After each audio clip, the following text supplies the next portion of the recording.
The Compare tool helps designers review and analyse differences between COGO points, surfaces, alignments, lines, polylines, and design strings.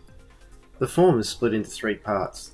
On the left is a list of comparisons that users can make, top right are the items to compare, and bottom left is the report output.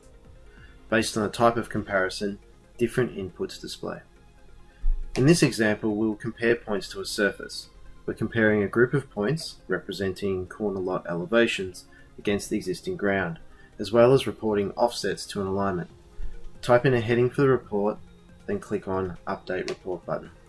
The created report includes a number of columns describing the geometry of each item and the differences. Clicking on Set Up Analysis will enable highlighting in the report to quickly identify objects that are either inside or outside of tolerance. When you set up an analysis, you pick the column to analyze, the color style, which is fully customizable, and then the minimum and maximum ranges. You can take absolute values, in this case finding any point that is more than 1 meter above or below a surface.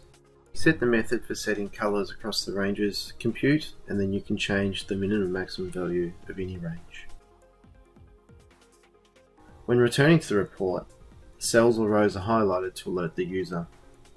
The report can be placed as a table in the drawing or exported to a comma-separated file and opened in spreadsheeting software such as Excel.